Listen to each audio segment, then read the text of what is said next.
우리가 이제 믿음 생활을 하고 있습니다. 이 생활을 하다 보면요, 누구나 내 믿음에 회의를 느낄 때가 있습니다. 회의. 정말 내가 믿음이 있는 사람인가? 그런 생각이 들 때가 있다는 거죠. 힘들고 어려운 일이 우리 가운데 생기지 않습니까? 그러면은 말씀대로 나아간다면 그런 일이 있어도 흔들리지 않고 믿음 잘 붙잡고 있어야 되는데, 그러지 못하고 인간적인 걱정, 근심, 그만 그 수렁 속에 빠져가지고 막 허우적대는, 그 일이 어떻게 될까? 왜 이런 일이 나한테 일어났을까? 그런 모습을 보게 되면요, 날 바라보면서 정말 네가 믿음이 있는 사람 맞느냐? 하고 스스로에게 묻지 않을 수가 없습니다. 참 안타까운 모습이죠. 근데 더 안타까운 건 뭐냐? 자신의 믿음에 대해서 회의를 가지는 그 순간조차도 다른 사람들 눈에는 그렇게 보이지 않기 위해서 아무렇지도 않은 척하고 살아가려 한다는 겁니다. 그게 더 안타까운 거죠. 모르긴 해도 여기 있는 우리 모두는 이런 모습에서 자유롭지는 못할 것 같습니다. 여기 앞에 서 있는 저부터도 그렇습니다. 이 겉과 속이 일치되지 못하는 불안한 내 모습 바라보면서 또다시 고개를 이렇게 떨굽니다. 그리고 또 묻습니다. 정말 네가 믿음이 있는 사람이 맞느냐? 너 예수 믿는 사람 맞느냐? 하지만 언제나 소망은 있습니다. 생각해 볼까요? 우리 안에 정직한 이 물음이 있다는 것. 너 정말 예수 믿는 사람 맞느냐 하는 그 물음이 내 속에 있다는 것은 오히려 우리가 살아 있다는 걸 의미하는 거 아닐까요? 스스로에게 이런 질문을 던질 수 없는 회칠한 무덤과 같은 자가 아니라는 것을 의미하는 거 아닐까요? 거짓의 삶을 즐기고 싶어 하지 않는다는 걸 의미하는 거 아닐까요? 그만큼 믿음이 중요하다는 것을 내 스스로가 그래도 잊어버리지 않고 있다는 걸 의미하고 있는 게 아닐까요? 오늘 말씀의 제목, 거짓 없는 믿음입니다. 오늘 말씀을 함께 받고 나눌 때에 고 윤동주 시인의 시가 있죠. 자화상. 그 한 사나이가 서시라는 시의 첫 구절을 읊는 것처럼 죽는 날까지 하늘을 우러러 한 점 부끄러움이 없기를. 우리 그 마음으로 오늘 말씀을 받기를 원합니다. 우리 주님께서는 오늘 말씀을 통해서 거짓 없는 믿음이 무엇인지를 말씀하시고요, 그 믿음을 네가 갖기를 원한다 말씀하신다는 것, 우리 깨닫기를 원합니다. 우리 성도 여러분, 말씀, 성경은 요즘 수요일마다 우리 성경에 대해서 이제 공부 시작했는데요, 이 성경은 소설책이 아닙니다. 그죠? 네. 소설은 읽고 감동받고 참 좋은 내용이었다 끝나는데, 말씀은 우리가 반드시 받아 먹어야 되는 영의 양식이 있죠. 그리고 우리의 삶에 있어서 이 말씀대로 실천을 해야만 하는 삶의 지침서입니다. 이 명령 따라 살아갈 때에 우리의 발걸음을 더 거룩하게, 저 아름다운 천국을 향하여 한 걸음 한 걸음 더 나아가게 되는 줄로 믿습니다. 로마서 10장 17절 말씀에 믿음은 들음에서 나고 들음은 그리스도의 말씀으로 말미암는다 했습니다. 오늘 말씀을 잘 듣고 거짓 없는 믿음의 사람으로 한 차원 더 성숙해지는 우리가 될 수 있도록 성령께서 우리의 심령을 밝혀주시기를. 같은 자리에 앉아 있어도요, 어떤 사람은 깨닫고 어떤 사람은 깨닫지는 못합니다. 성령께서 조명해 주시기를 우리 소망합니다. 내 생각, 내 판단 이거 따라가지 않고, 말씀의 의미를 또 내 경험에 따라 취사 선택하지 않고 오직 성령의 깨닫게 하심을 의지하기를 소망합니다. 거짓 없는 믿음, 한마디로 거짓이 없다. 외식하지 않는다는 거죠. 거칠해 하지 않는다는 겁니다. 율법주의에 매이지 않는다는 겁니다. 그저 복음으로 충만한 정말 한결같은 믿음, 이것이 거짓 없는 믿음. 이것은 세상 그 어떤 것과도 비교할 수 없는 가장 귀한 그 가치입니다. 이 믿음은 하나님 나라의 실제를 보여주는 아주 강력한 것이지요. 이 믿음은 상급이 가득한 천국을 향해서 나 있는 가장 확실한 통로가 됩니다.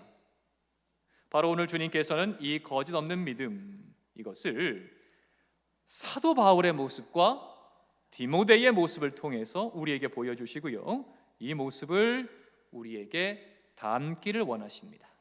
명령하십니다. 이 명령에 우리 순종하기를 원합니다. 자, 먼저 사도 바울의 모습을 통해서 거짓 없는 믿음을 하나 배우기 원합니다. 첫 번째는 3절에 나오는데요, 감사하는 믿음이 거짓이 없습니다. 감사하는 믿음. 한번 따라해 볼까요? 감사하는 믿음. 감사하는 믿음. 감사 많이 하시기 바랍니다.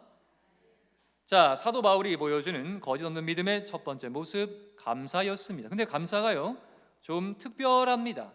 3절 말씀해 보니까 내가 밤낮 간구하는 가운데에, 밤낮 기도합니다. 쉬지 않고 너를 생각하여, 이 디모데를 생각한다는 겁니다. 청결한 양심으로 조상적부터 섬겨오는 하나님께 내가 감사한다 고백하고 있습니다. 그렇습니다. 바울은 밤낮으로 주님께 부르짖으며 기도하는 중에 기도가 끊임이 없었죠. 바울은 디모데가 생각이 날 때마다 빼놓지 않고 여호와 하나님께 뭐 했다고요? 감사했다. 즉 바울은 자신에게 주어진 주님의 은혜, 자신을 사도 삼아 주시고 이 사역 가운데에 함께 해주시고 힘들고 어려울 때에 역사하시고 그 모든 은혜에 대해서 감사하는 것은 당연하고요, 자신이 아닌 디모데를 생각하면서 감사를 한 겁니다. 뭡니까? 나 중심, 내 인생, 여기에 매여서 기도하는 것, 감사하는 것이 아니라 내가 아닌 타인을 위한 감사, 내가 아닌 이 사람을 위한 감사, 내가 아닌 저 사람을 바라보며 감사. 자, 이것이 어떻게 해서 거짓 없는 믿음의 모습인가 한번 살펴보겠습니다. 자기 자신 곧 나를 비롯해서 주위에 자신이 받은 은혜와 복에 대해서 감사하지 않는 사람들이 참 많죠. 왜냐하면 하나님의 풍성한 은혜와 복은 우리를 둘러싸고 있는데 이게 때로는 잘 느껴지지 않는 겁니다. 제가 종종 말씀드리죠. 태양, 달, 별, 공기, 물, 우리 주변에 있는 모든 것들. 그 사람들은 그 많은 은혜와 복을 때로는 너무나 당연하게 여겨서 잘 느끼지를 못합니다. 내게 있는 가족들, 내 곁에 있는 성도들, 우리 서광교회가 여기 있다는 것. 이처럼 우리는 우리 자신이 받은 은혜와 복도 다 감사하지 못하는데, 바울은 자신이 아닌 디모데의 거짓 없는 믿음 생활에 대해서 감사를 했다. 나를 넘어서서 너를 위한 감사까지 나아갔다. 우리 성도 여러분, 이 시간 주님께서 우리에게 말씀하십니다. 너에게 임한 은혜와 복, 내가 건강해지고 내가 부유해지고 내가 원하는 게 되어지고 내게 주어진 좋은 것들, 선한 것들, 유익한 것들, 그런 것들로 말미암아 감사하는 것이 아니라 지금 너의 눈앞에 있는 성도들의 믿음을 보면서, 지금 너의 옆에 있는, 너의 앞뒤에 있는 성도들의 믿음의 모습을 보면서 진심으로 나에게 감사해라. 저들이 정말 내 이름으로 기도하고 나를 바라봄을 인하여 감사해라. 이게 진짜 거짓 없는 믿음이다 말씀하신다는 것이죠. 다른 일을 생각하면서 감사할 수 있는 사람이라면 꼭 하는 게 있습니다. 그게 바로 기도입니다. 기도. 그 사람을 위해서 반드시 기도하게 되는 거죠. 바울 보십시오. 밤낮 간구하는 중에 디모데를 위한 기도를 빼놓지 않고요, 디모데를 생각하면서 감사했습니다. 그렇습니다. 감사는 거짓 없는 믿음의 또 다른 이름입니다. 내가 정말 믿음이 있다 하는 사람은 감사를 할 수밖에 없다는 것이지요. 거짓 없는 믿음, 이것을 위하여서 우린 나아가야 할 줄 믿습니다. 반대로 거짓 믿음, 외식하는 믿음은 내가 아닌 너를 위해서는 진실로 기도하지도 않고 감사하지도 않습니다. 너의 믿음 생활이 나의 감사 제목이 되고, 또 나의 믿음 생활이 너의 감사 제목이 되는 모습. 이 시간 우리 모두가 이 모습을 사모할 때에 성령님께서 역사하심으로 이 고귀한 모습이 우리의 거짓 없는 믿음의 모습이 될 줄 믿습니다. 서로를 향하여 더 바라보시기 바랍니다. 오래 바라볼수록 더 예뻐 보이는 법입니다. 아, 저 귀한 모습이 저 사람 안에 있구나 발견하게 되면 기쁨의 감사가 터져 나오게 됩니다. 바울 사도의 이러한 감사의 믿음, 이것이 바로 첫 번째 거짓 없는 믿음의 모습이고, 이제 디모데의 모습 속에서 또 하나의 거짓 없는 믿음의 모습을 배우기를 원합니다. 그것은 바로 고난도 감내하는 믿음입니다. 오늘 이 고난도 감내하는 믿음이 바로 우리의 믿음이길 소망하는데요, 본문을 보면 4절에 네 눈물을 생각하여 넣어 보기를 원함은 내 기쁨이 가득하게 하려 함이니. 아멘. 그랬습니다. 바울이 그랬죠. 너의 눈물, 디모데의 눈물을 보았다 했습니다. 자, 그러면서 너를 내가 보기를 원한다. 디모데야, 내가 널 만나기를 원한다. 내 기쁨이 가득하게 하기 위해서 널 만나고 싶다 말하고 있습니다. 자, 먼저 여기서 말하는 디모데의 눈물에 한번 주목해 볼까요? 자, 모르긴 해도요, 이 디모데는 참 많이 울었을 것 같습니다. 먼저는 천국 가는 사람의 눈은 마를 날이 없다, 그런 말이 있습니다. 너무 감사하니까요. 주님, 이 죄인을 용서해 주시고 천국 소망 갖게 해주셨군요. 감사합니다. 감사의 눈물이 주르르 매일매일 흐릅니다. 자, 더불어서요, 디모데, 그는 사역자였습니다. 기도하는 사람이었죠. 눈물로 많이 기도했을 겁니다. 그 눈물로 주님의 일을 많이 감당했을 겁니다. 근데 오늘 특별히 사도 바울과 생각해 보면은 이 사도 바울과 함께 전도 여행을 하는 이 제자 디모데, 그에게도 눈물이 있었다는 거죠. 그 모습을 한번 보려고 합니다. 사도행전 14장을 보면요, 바울이 1차 전도 여행을 합니다. 그때에 루스드라라는 지방에 가는데, 지금의 터키의 한 지방입니다. 튀르키예. 자, 거기서 복음을 전도할 때 나오는데, 그때 어떤 사건이 일어나냐면은 바울이요, 나면서부터 이 다리를 쓰지 못하는 사람을 보게 됩니다. 하체 장애인을 만나죠. 근데 그의 마음에, 그의 심령에 구원받을 만한 믿음이 있다는 걸 보게 됩니다. 자, 그러면서 하나님의 능력으로 바울이 그 사람을 고치는 놀라운 일이 벌어지게 되죠. 자, 하나님의 영광이 나타나서 역사를 이룬 것입니다. 자, 그런데 이것을 시기하는 사람들이 있었죠. 이고니온의 유대인들이었습니다. 이고니온 역시 지금의 그 튀르키예, 터키 지방의 한 부분입니다. 근데 루스드라하고 이고니온은 거리가 한 30km가 된다 그래요. 근데 이 먼 거리를 바울을 시기해서 방해하려고 유대인들이 막 찾아왔다는 겁니다. 그리고 어떻게 했느냐? 바울을 어떻게 했죠? 이 이고니온의 유대인들이 돌로 바울을 쳐버립니다. 그래서 유대인들은 바울이 죽은 줄을 알고 성 밖에 내버렸습니다. 거반 죽은 거죠. 돌에 맞아가지고. 그런데 이 바울의 전도로 예수님의 십자가와 부활의 복음을 믿기 시작한 그 사람들, 이 제자들이 성 밖에 버려진 바울을 둘러싸고 있을 때에 바울이 다시 일어났다라고 기록하고 있습니다. 제자들이 둘러서서 뭐 했을까요? 기도했겠죠. 그 기도 가운데에 놀랍게도 바울이 다시 일어서게 됩니다. 자, 그러면서 그 제자들에게 바울이 말했습니다. 우리가 하나님의 나라에 들어가려면은 이런 많은 환난을 겪어야 됩니다 라고 말합니다. 자, 이때의 디모데는 바울의 이 생생한 삶의 간증과 말씀을 들었을 것이 분명합니다. 왜냐하면요, 이 디모데가요 루스드라 출신 사람이기 때문이거든요. 당연히 이 얘기를 들었겠죠. 디모데는 바울을 통해서 하나님의 살아계심과 역사하심의 기사와 표적을 분명히 접했습니다.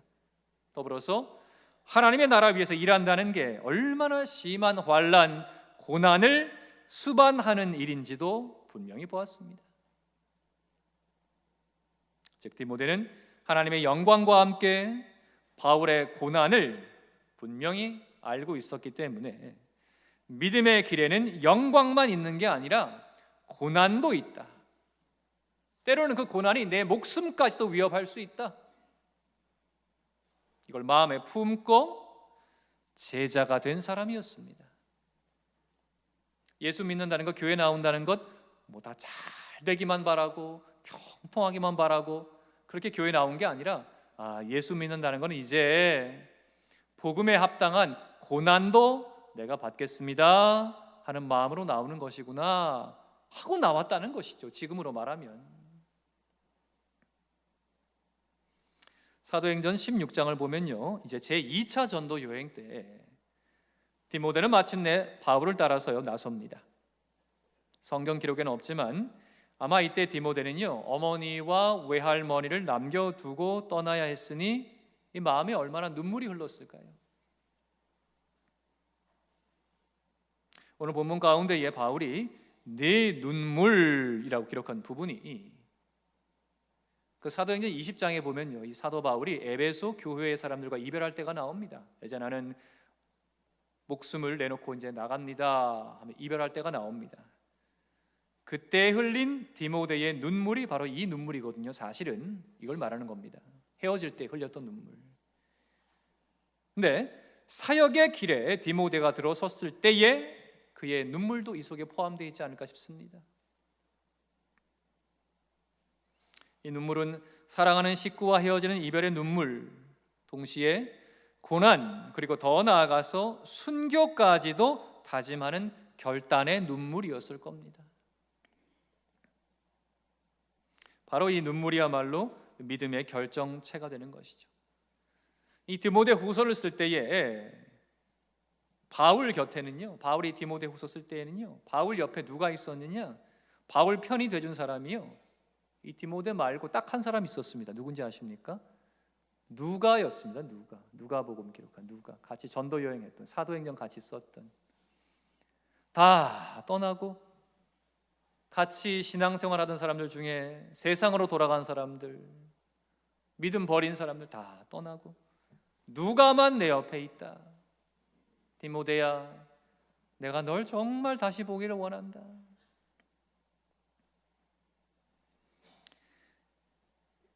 이 외로운 그때의 바울은 거짓 없는 믿음의 사람 디모데를 보고 싶어 했고, 그로 말미암아 기쁨이 가득하기를 원했습니다. 유명한 교회 역사를 기록한 사람이 있었습니다. 유세비우스라는 사람이 있는데, 이 사람의 기록에 보면요, 이 디모데가 에베소 교회의 감독이 됐고요, 그 다음에 실제 순교자의 길을 걸었다고 합니다. 이 디모데가 고난도 감내하는 믿음으로 시작한 디모데의 그 마지막이 고난의 절정인 거룩한 순교의 모습이었다. 참 시사하는 바가 크죠. 고난도 감내하는 이 믿음, 이게 바로 거짓 없는 믿음입니다. 우리 또한 이 믿음의 모습을 사모할 때에 성령님께서 역사하심으로 이 믿음을 우리 가운데 부어주시기를 원합니다. 나 예수 때문에 핍박받아도 괜찮습니다. 나 예수 때문에 손해봐도 괜찮습니다. 왜냐? 예수님께서는 날 위하여 모든 것을 주셨으니까요. 내가 당하는 핍박, 내가 겪는 손해, 이것 좀 아무것도 아닙니다. 이 믿음. 자, 이제 셋째 마지막으로 디모데의 모습 속에서 배우는 거짓 없는 믿음. 그 셋째는 바로 대를 잇는 믿음의 모습입니다. 5절 말씀인데 우리 5절 말씀을 같이 한번 읽어볼까요? 시작. 이는 네 속에 거짓이 없는 믿음이 있음을 생각함이라.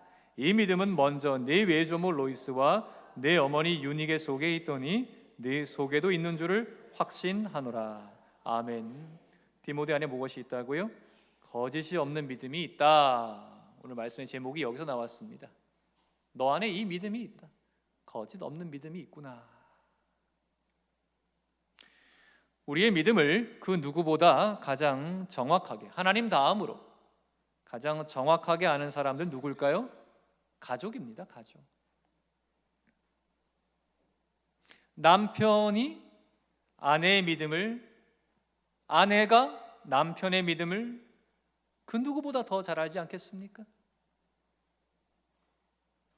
그리고 식구들 가운데 그 누구보다도 자녀들이 부모의 믿음을 가장 잘 알고 있습니다. 우리 아빠, 우리 엄마 진짜 예수님 믿는 분들이시구나, 아니구나. 그러니 부모의 믿음이 거짓이다 여겨질 때에 자녀들이 그 믿음을 이어받을 까닭이 없습니다. 나한테 교회 나오라고 강요하지 마. 엄마 아빠나 교회 잘 다니셔. 나는 내가 알아서 판단할 테니. 종종 목회자의 자녀들이 믿음을 부인하는 걸 봅니다. 알고 봤더니 목사님 아들, 목사님 딸이라고? 이런 얘기. 장로의 자녀들이, 집사와 권사의 자녀들이 신앙을 버리는 걸 보게 됩니다. 저 역시 한 아버지로 살기 때문에 참 두렵습니다. 말씀을 선포하는 자리에 섰기 때문에 더 두렵습니다.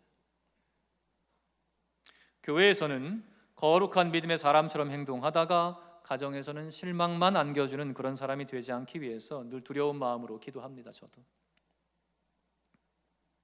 본문을 보면 바울 사도는요, 디모데의 거짓 없는 믿음을 두고 먼저 네 외조모 로이스와 내 어머니 유니게 속에 이 거짓 없는 믿음이 있더니, 네 외할머니 봐도 그렇고 네 어머니 봐도 그렇고 정말 거짓 없는 믿음이 그 안에 있더니 너의 속에도 있는 줄을 내가 확신한다